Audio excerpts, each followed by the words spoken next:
and perfect. So this is what we're going to look at in this class. And just to jump into that directly, we'll look at what is crypto project funding. So crypto project funding is basically harambees for a project. For example, if you have a project that you want to start privately, then you can basically hold a harambe for your project so that people can raise money for you to start that business. So in crypto also, there's something we call crypto project funding, and this is basically harambe for crypto projects. So cryptocurrency projects need money to grow just like any other business. So instead of borrowing from banks, they raise funds by selling their tokens to investors. So investors will buy these tokens, hoping that the value will increase over time. So there are different ways projects raise funds, and we look at the advantages and the disadvantages. So let's look at each one of them. So number one, we have what we call the pre-sales. So but before I continue with before we look at this crypto project funding, I just want to mention something, that these project fundings are not that popular anymore because they've been overpowered by meme coins through a process called fair launches. So this is just a launch. A fair launch is just a launch. It's just a launch directly without funding. Like you just create a project, launch it on decentralized exchanges without necessarily raising this funding. So that's what we call fair launches. So let's start with pre-sales. Pre-sales is pre-sale is like an early bird offer for investors before the token is available to the public. So it's basically an early bird access, or an early access, or an opportunity to buy in earlier before the project goes live, or rather it's available to the public. So investors can buy tokens at lower prices before anyone else. So why do projects do this? It helps the project get funding before officially launching. So early investors can get a chance to make more profit if the token price increases later. So we look at an example. There's a project that was called SolX, which improves the speed of Solana transaction. So they had a pre-sale early in 2025, and investors who bought in early got it at a lower price before the token hit public exchanges. What do we mean by public exchanges, someone? Public exchanges?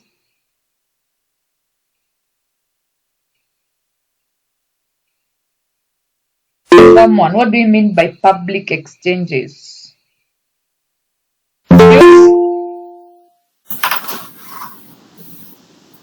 Those are transactions and sales in centralized and decentralized ecosystems.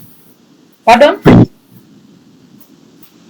Whether a coin or a token is or an offer to the public in centralized and decentralized exchanges. Decentralized and centralized exchanges. Okay, Pius, let's hear your opinion. No, centralized exchanges. Yes, mostly. Let's appreciate Thomas and Pius.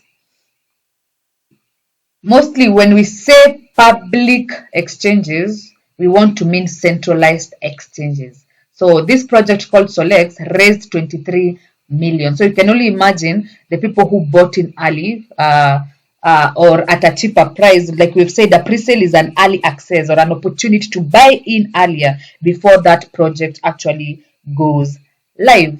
So they bought, this is a project that was in 2025, and it was a pre-sale, and it launched on SolX. It was a project called SolX, which raised $23 million. So where do we get these pre-sales? So there's a site called Pink Sale. Let me just do that. Pink Sale. Pink Sale.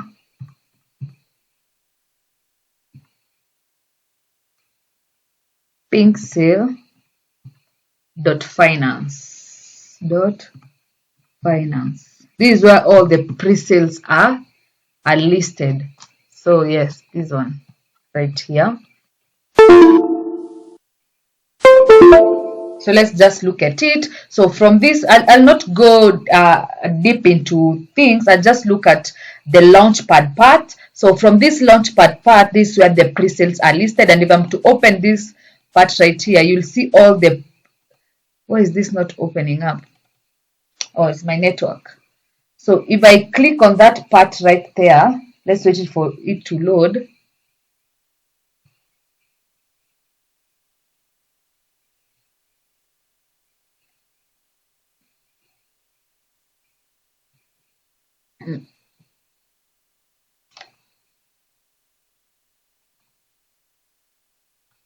Don't know what's happening. Pink sale.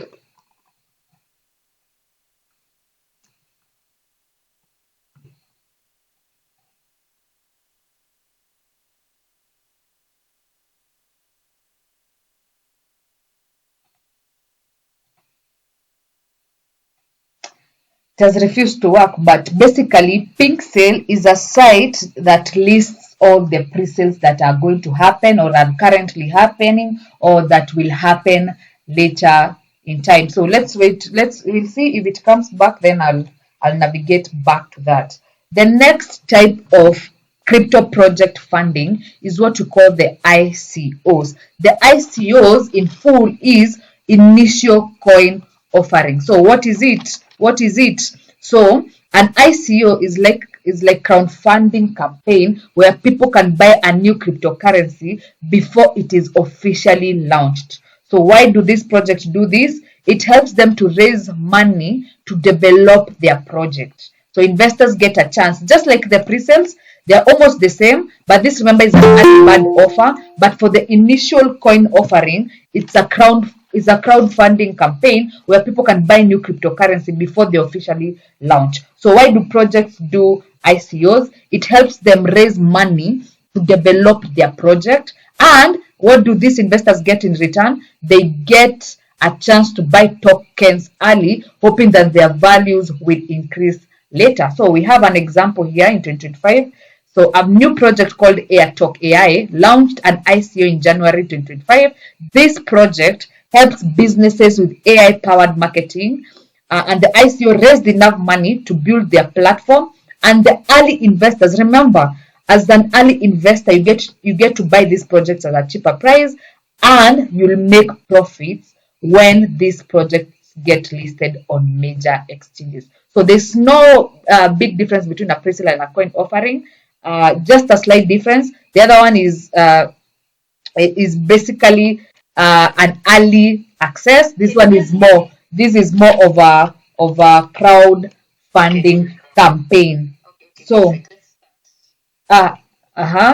let's go to the third type. We have what we call the initial exchange offering. So, initial exchange offering is similar to an ICO, but instead of selling their tokens directly, the project partners with cryptocurrency exchanges like Binance or KuCoin to sell their tokens. So the exchange helps. These are the advantages of IEOs. The exchange will help with security and vetting their project. Because why? Because remember, we are saying that an ICO is a crowdfunding project, but an IEO is same as an ICO, but it is made possible by an exchange, and hence strict, since the exchange is putting their reputation on the line. So it's like an investment to an exchange, since they get to list the project and people can trade the coin on their exchange. So it's basically an ICO, but in this case it has been done through an exchange, and hence an IEO is safer than an ICO, because the exchange that will take this project, an exchange like Binance, KuCoin, and all those that we have covered before, will have to vet this project, increase their security, know if it is a scam project or a good project, and they are putting their reputation on the line. So there's no way they're gonna list an IEO that is a scam on their platform. And remember, to them also it's like business, because they get to list that project and people can trade that project on their exchange. So why is it safer? Exchanges like Binance will review the project first, just like I've mentioned, reducing the chances of scam. Number two, it is easier for investors since they buy directly from the exchange. Example, in 2025, Binance Launchpad hosted multiple IEOs in 2025, including some DeFi and gaming projects. This project got exposure to millions of Binance users, increasing their chances of success. And just to show you, so we have said an IEO is an ICO that has been launched on an exchange. So where do we get this launchpad? If you log into your Binance account and go to the more section, then you'll see this part, launch pool. These were all the IEOs that Binance has taken are launched on. So this is just an example of the Binance exchange. If I go to another example of like BitGet, where do I get this? Go to the earn segment, and then from this part you'll see launch pool from that part. So this is where all these are listed. You'll see, for example, right now we have currently locked that amount, fund raised, project launch. Binance has launched 104 projects, all-time unique participants. So from this part, if you scroll down, you'll see all the projects that have been listed on Binance Launch Pool or the BitGet Launch Pool. If I'm to go to BitGet Launch Pool, you'll see the current pool, or rather the current launch pool that is running. You'll see there, and you can decide to participate on each one of them. But just that is just to mention, but we'll look at that later again. I'll explain further later. So let's look at initial DEX offering. That's an IDO. An IDO is just like an ICO, but in this case, remember that an IEO was on the centralized exchanges.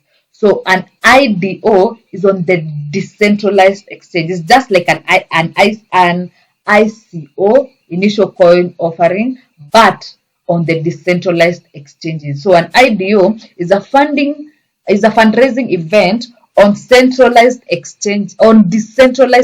exchanges like Uniswap, PancakeSwap, SushiSwap, PooCoin. All those are decentralized exchanges. And unlike an IEO, no single company control it. So you can guess why no single company control it?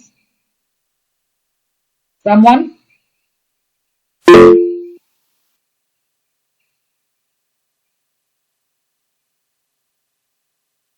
Pius? Decentralized exchanges are not controlled by anyone. Yes, let's appreciate Pius.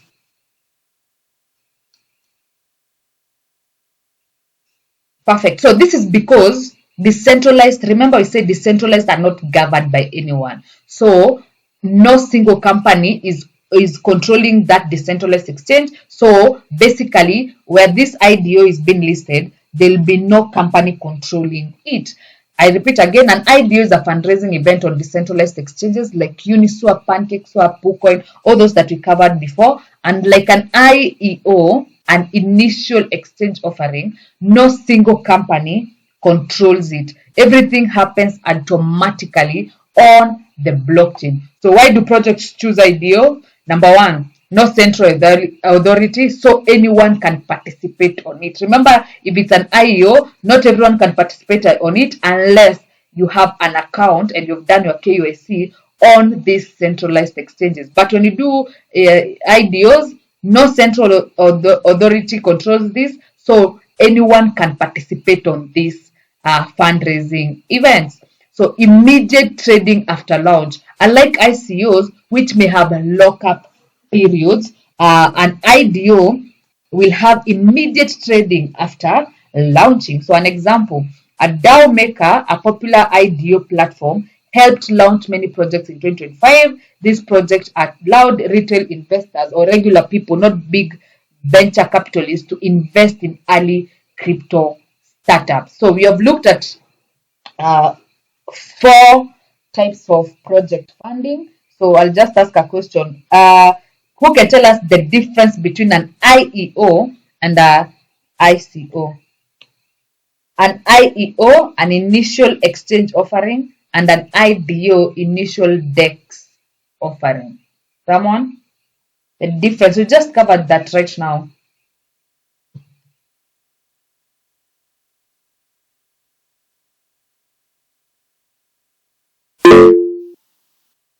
Let's have someone else apart from Pius. The difference between an IEO, sorry, and an IDO. Thomas? With the IEO, the owners partner with the exchanges to create visibility and Centralized or decentralized exchange? Centralized exchanges. But the ICO is similar to the pre-sale, but it's not visible in the central exchange. Okay, and what about an IDO? For the IDO is within the decentralized exchanges, and that's why we don't have any single company controlling it. Yes, you can repeat on the IDO. I didn't quite get the last part. For the IDO, it's launched in decentralized exchanges where there are no limitations of where it's open to the blockchain for those who can invest. At the same time, there's no single entity or personalities who control that. Just a network of a decentralized exchange. Yes, let's appreciate Thomas. That was well done. The major difference between an ICO, an IEO, and an IDO is that an IEO is what you call the initial exchange offering, and this is done on centralized exchanges. But for an IDO, it's done on decentralized exchanges, and IDO in full is initial DEX offering. So let's go to the fifth type of crypto fundraising, or rather our Harambe, crypto project funding. That's the correct word, crypto project funding, not fundraising. So private sale, that's our fifth one, private sale. So what is it? A private sale is when a project sells token to a small group of big investors before making them available to the public. So this is what we call, I hear people call them market movers, but in crypto we call them the whales. So the project owner will sell this token to a small group of big investors. Can we have examples of big investors in crypto? Anyone that you know on top of your head, on top of your mind, sorry. Any big crypto investor that you know?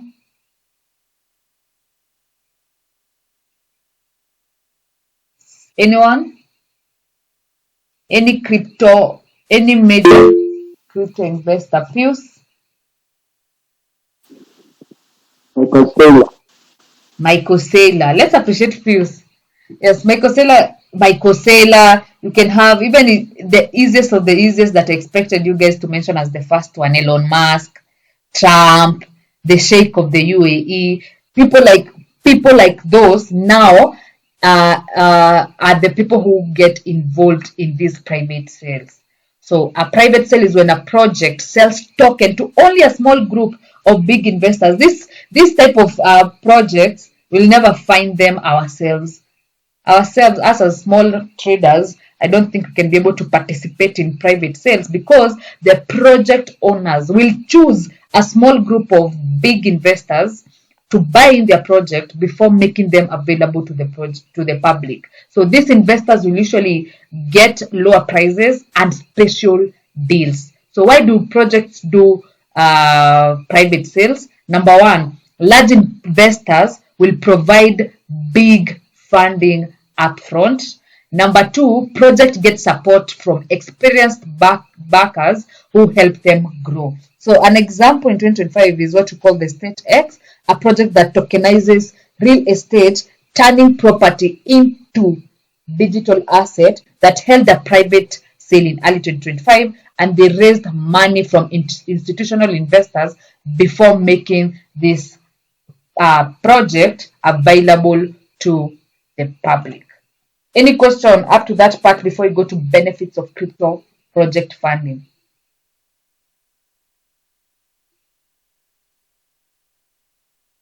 Any question? If no question, thumbs up. If everything is clear up to that part.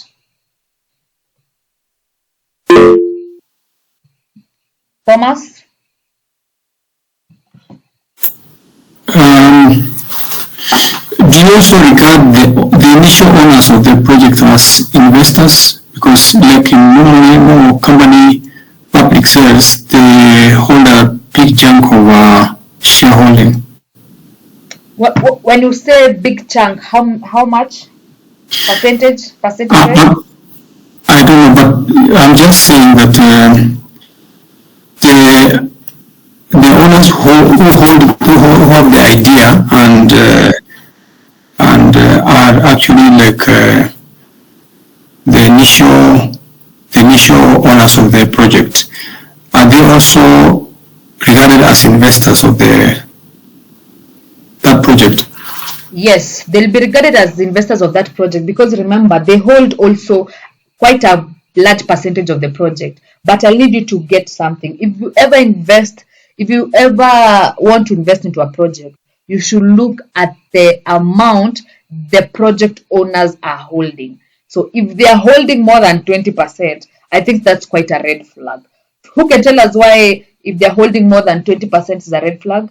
20 to 30%? Who can tell us why it's a big red flag? Pius? Because they might be scammers. They? Might be scammers. Yes, they might be a scammer, but what is the logic behind that percentage? Mula? They can move the market by selling. Yes. Let's appreciate Pius and Mula. Exactly. So if the project owners are holding, let's say like 80% of the coins, that means if they can move, they can actually manipulate, is that the correct word? They can manipulate that project, and if they decide to sell their share, that is 80%, that means they'll dump that project on you. The price of that coin will go down significantly. So basically, what we call a rug pull, they rug pull you. And let me try and describe what a rug pull is. So a rug pull is where developers, let me look for good terms. Okay, developers of a project will create a token, they'll hype it, they'll then promote it, attracting us as investors, then they'll suddenly withdraw all the liquidity from that project. And when you say they withdraw all the liquidity, it's basically selling 80% of their project and they'll dump that project on us, and the price of that project will significantly go down. Is that okay? Was it Thomas? Is that okay, Thomas? Yes. Thank you. Oh, perfect. So let's go to benefits of crypto project funding. Number one, easy access to money. So projects can raise millions without banks or venture capitalists. Number two, community involvement. So early investors will often become passionate supporters. Then number three, we have faster innovation. So many blockchain breakthroughs happen because of crypto funding, because basically they get support from the crypto community itself. Number three, access to tokens at discounted prices. So if you participated in an ICO, an IDO, a pre-sale, you're a big fish, you participated in a private sale, then investors can buy tokens before they are public available, and this comes with the advantage of you'll get that project at lower prices. So number four, we have access to capital for the project team. So project can get funding directly from investors to develop their platforms. Number five, we have the global reach. Crypto project can attract investors from all around. As long as you have internet access, you can access crypto. So they can get investors from around the world, unlike the traditional funding that might be limited to certain regions. Number seven, I've lost count. I don't know what number we are, but the next one is liquidity and trading. Once listed on exchanges, early investors can trade tokens, potentially making profits. So the other one, early adoption benefits. Investors may receive airdrops. We look at airdrops tomorrow or the day after. We'll dive deep into what we call ENS and airdrops. So early investors may receive airdrops, which are mostly free tokens, and other rewards as the project grows. Lastly, the benefit of crypto funding is they build communities. Crypto funding allows projects to build strong communities of believers and supporters. So we have looked at the benefits of crypto project funding. So let's look at the disadvantages, or rather what we call the risks of crypto project funding. Number one, risk of scams and rug pulls. So some projects disappear after raising funds. Remember, this is like I've said, if you, in simpler words, if you want to remember what we mean by crypto project funding, is basically what we locally call harambe. So you guys can actually pull your money together or raise funds together for a project, and when these project owners receive these funds, they'll disappear and will not launch this project. So no wonder you're saying the risk of scams and rug pulls. Some projects disappear after raising funds, leaving investors with worthless tokens. That's the first one. Number two, the regulatory issues. So government keep changing rules which can affect the project success. That is self-explanatory. So number three, we have the market volatility. Crypto prices can rise and fall dramatically, affecting the early investors. You can buy in a project early, but like we always say, crypto is unpredictable and very volatile. So the price may rise and fall dramatically. Then you have lack of regulation. Many crypto projects operate in legal gray area, leading to uncertainty. So that will marry together with what we've looked in point number two. Government will keep on changing rules which can affect a project's success. The other one is potential scams. Many projects take investor money and never launch them. I think that was just a repeater, but anyway, it's what we call rug pull or honeypot. Who can tell us what's the difference between a rug pull and a honeypot? I think I'd mentioned this before. The difference between a rug pull and a honeypot. Anyone? Difference between a rug pull and a honeypot? Thomas? In the rug pool, the project owners will liquidate whatever they are holding and then disappear with the money. In the honeypot is actually attracting direct or indirect investors. In other words, attracting the investors to come in and buy by marketing or other techniques. Yes, that's a good trial, Thomas. Let's appreciate Thomas. Pius, let's hear your opinion. I can see your hand is up. Only people want the previous uniform from council.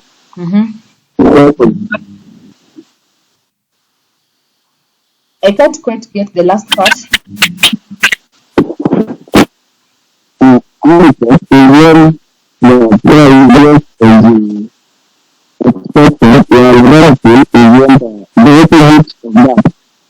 Okay, let's appreciate Chris for that.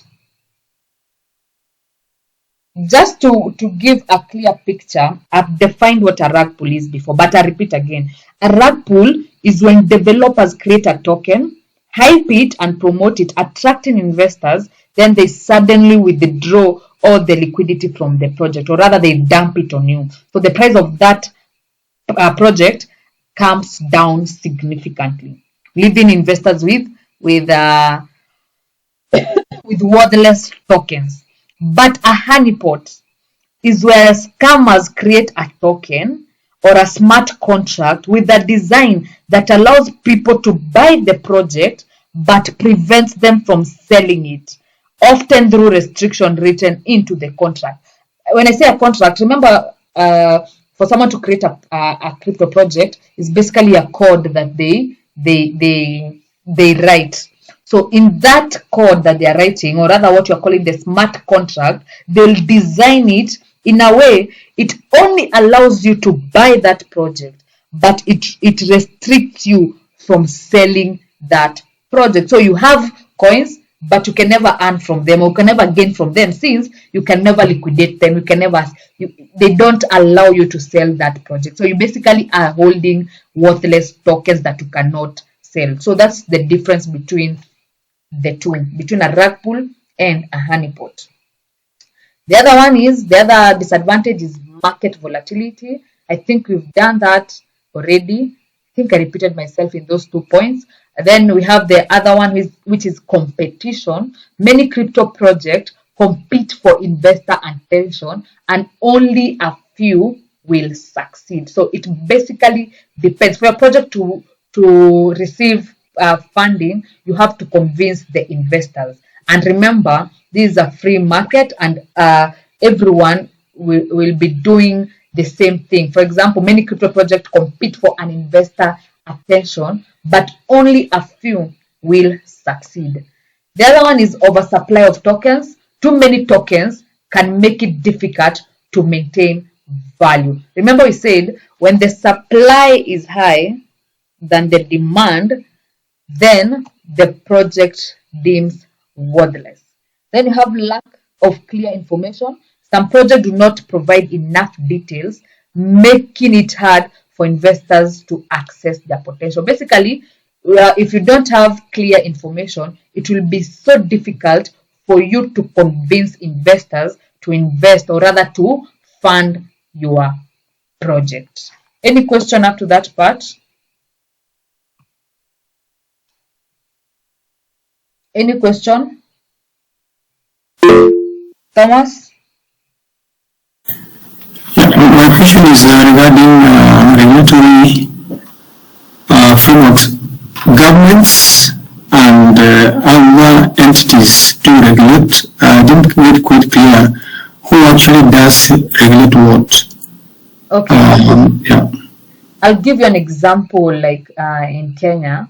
In Kenya, you can actually, I think we did that in lesson, maybe like 1 or 2.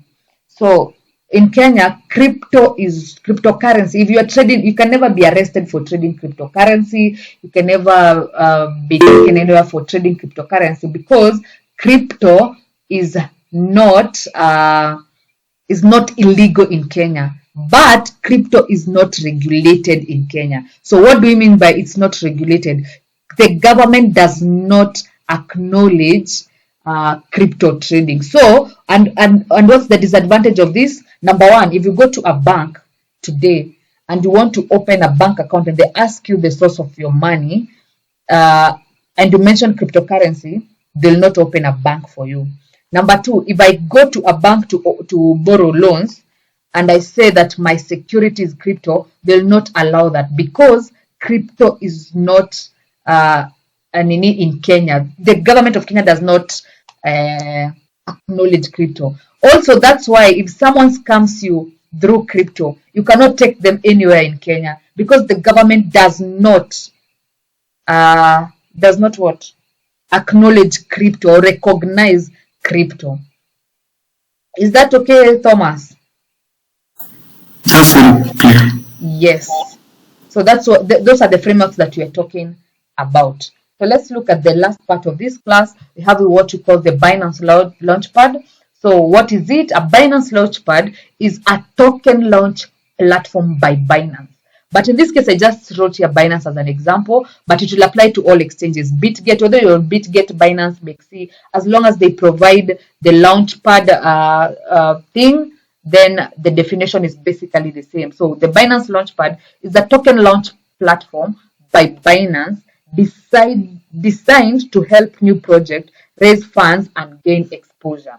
So it allows investors to buy tokens early before they're officially available for public trading. So once the token sale is complete, these tokens are listed on Binance, making it easy for investors to trade them. And basically that's what I had done here. This is one for BitGet. So if you want to participate on Launchpool, like I mentioned before, or you want to buy into a project early before it is done, or rather it is open to the public, then this is the part you go. On BitGet, you'll go to Launchpool right here, and this is where you will find this. Then on Binance, you'll go to Earn right here, and you'll find, no, on More, then you'll find it on this part right here, what we have right here. So how do we get to participate on this? Number one, how it works, or rather let me just explain how it works. Number one, you need to lock or submit your exchange token. Someone to tell us the what do you call exchange token for Binance? The exchange token for Binance. Pius? If you can unmute yourself.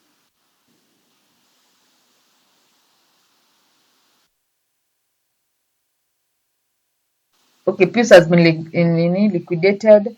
What is the exchange token for Binance? Someone?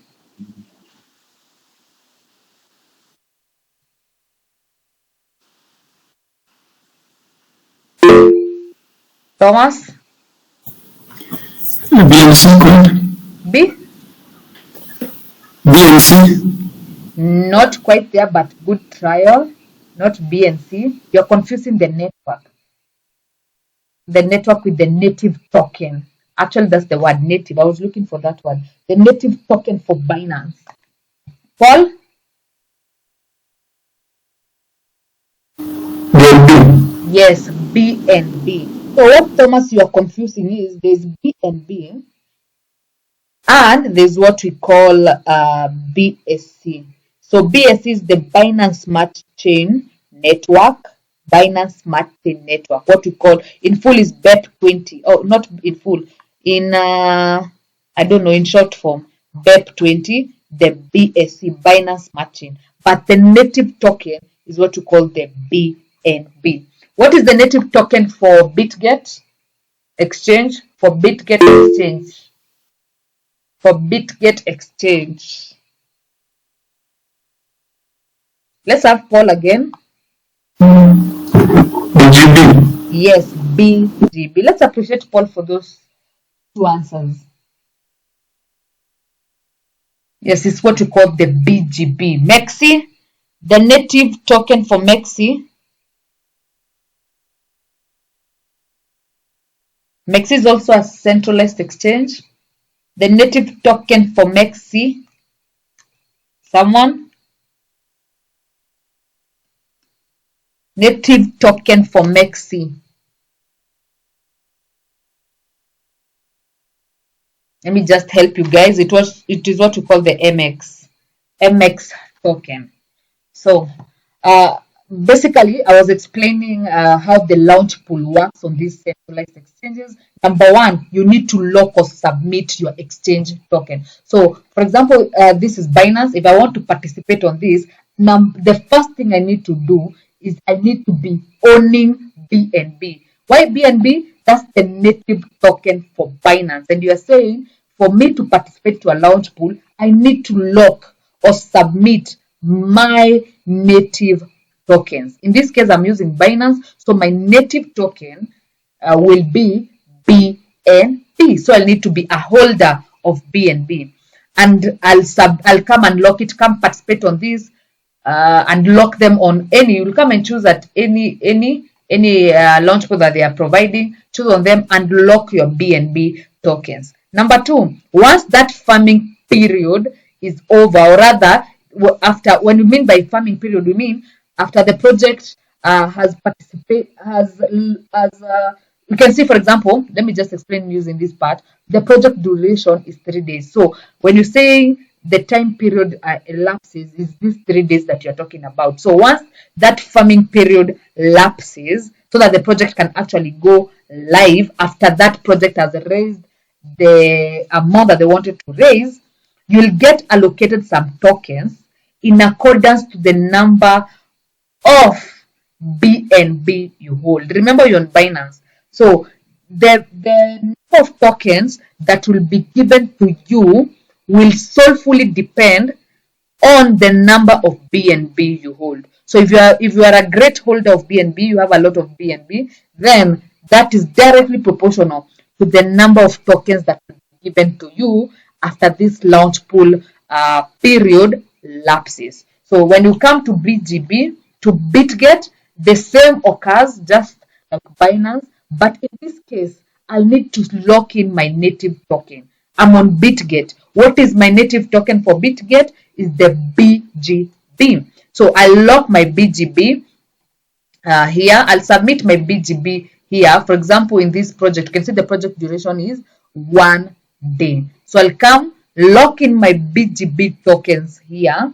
And once this farming period is over, I'll be allocated some tokens in accordance to the number of BGB that I locked up. So the number of BGB tokens that you hold is directly proportional to or rather it will determine the number of tokens that we receive from this launch pool.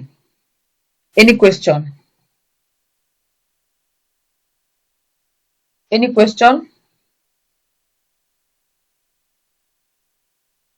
Perfect. So why is Binance? And I said, well, I've just used Binance as an example, but in this place, you can Binance, you can feed in your popular centralized exchanges, BitGet, Mexi, all those. I just used Binance and BitGet to demonstrate, but remember, you can always do this across all centralized exchanges. Number one, trustworthy. Binance carefully screens project, or rather, centralized exchanges will carefully screen and select projects, reducing the chances of scam. And we said this basically because they are putting the reputation of the platform at stake.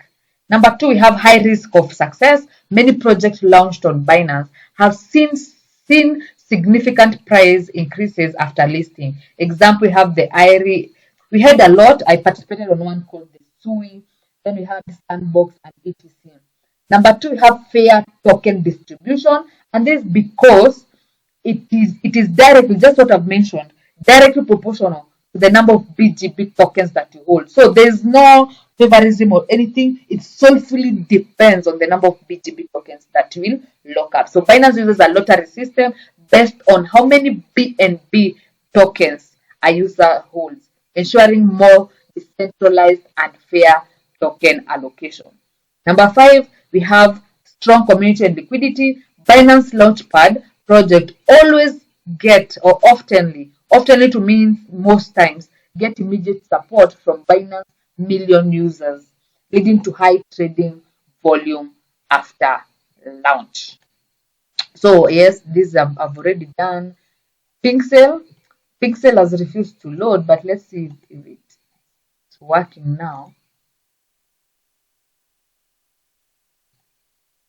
I don't know why it's not working, but this is what I'll do. I'll maybe when it works, I'll record a class separate, a recording separate on that, and I'll upload it on the website and YouTube. So let's jump on Presale. I'll do that separately and I'll update you guys on that video. So let's look at the last part of this class, the risks to consider. Number one, high scam risks that you've looked at, mostly through rug pulls, scam projects, and honeypot, and this will apply mostly to the IDOs, the initial DEX offering, because this occurs on the decentralized exchanges, so there's no regulation and no one is basically controlling these projects.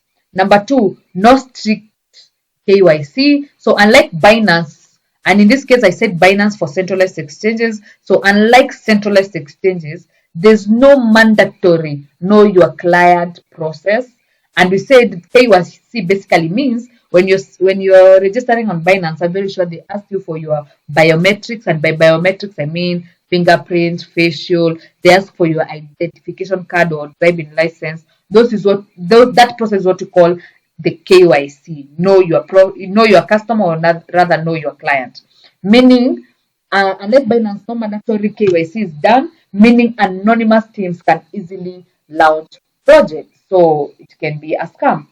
Low project quality. Many projects fail due to lack of development, marketing, or real use case. Then you have the final part. Pinsale is a excellent fund platform for new crypto startups looking to raise funds without barriers. However, investors should extremely be cautious and do their own research before investing. And I've said I'll do a video on that. I don't know why Pinsale is not working right now, but I'll send a recording of the same. Any question up to that part before we end this class? Any question?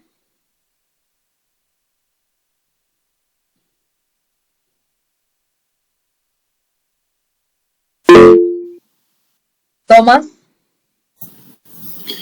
Just a general question. Do you advise participation in launch pool? Yes, on Binance, on centralized exchanges, and these are my reasons. This is because number one, you've looked at that, the security. Number two, these exchanges will not list any random project. They'll have to vet it, they'll have to dig deep into it, know the project owners and all that, because their reputation is actually on the line. So they are mostly very safe and very okay to participate in. Is that okay? Yes, that's okay then. Okay, any other question? Basically, this is another way of making money in crypto. We said there are over 15 ways of earning in crypto. We have looked at a couple. We've looked at buy and hold. We have done now launchpad and launch pools.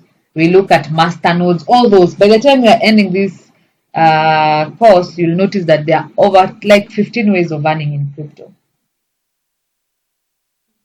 Any other question? So if no question, Ellie, you have a question?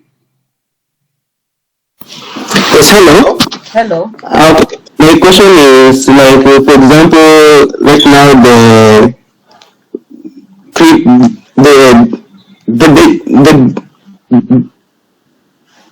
BTC is currently going down, right? Yes. So like, so if a person wants to buy and hold it, is it the best time or is not the best time for like buy and hold for the BTC? Since the price is now coming down day by day. Ellie, were you in class yesterday?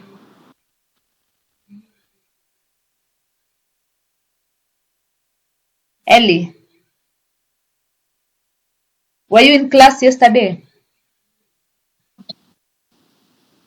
No, please. I didn't. I was not in the class yesterday. That's why I'm asking. Someone was in class yesterday to answer Ellie. Is it Ellie or Eli? Someone, Eli. anyone to answer Eli?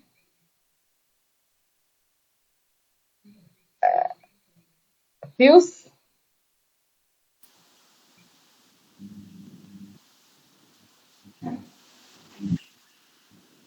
Pius, you can mute yourself.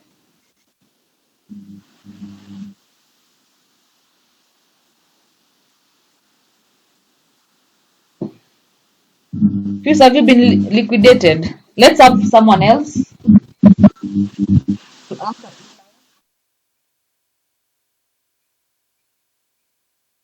Thomas? Yeah, in summary, in brief, there are so many factors that affect the cryptocurrency, both the price and the opportunities to buy or hold.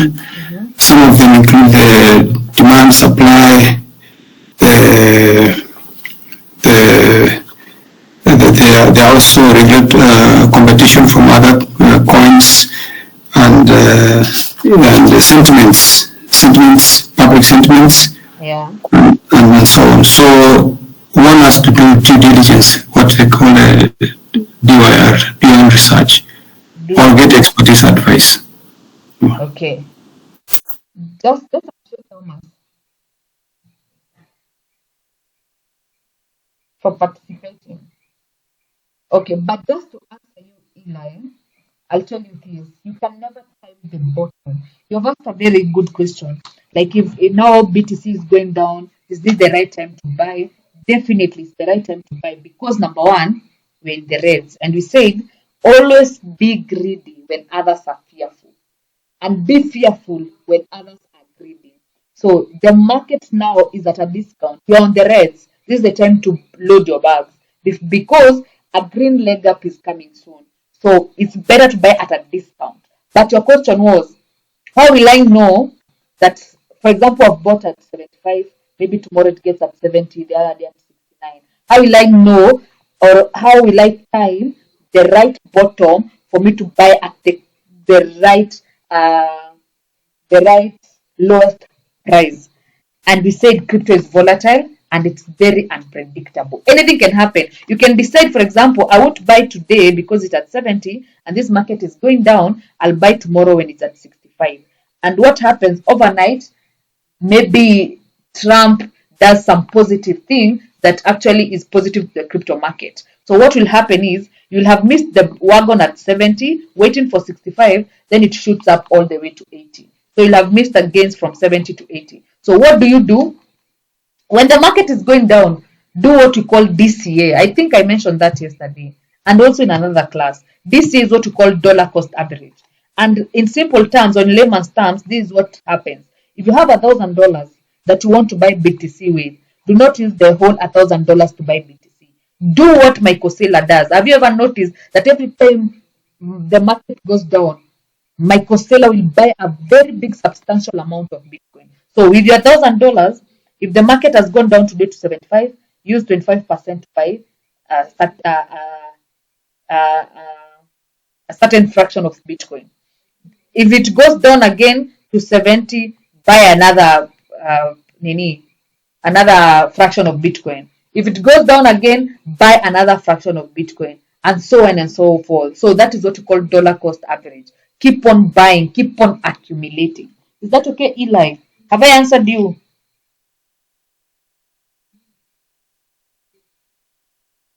Eli? Yes. Yes. Perfect. So, Thank you so much. okay. So, and with that, I'll end this class at that point. We see each other tomorrow for airdrops and what we call the Ethereum name service, ENS. Bye bye, guys.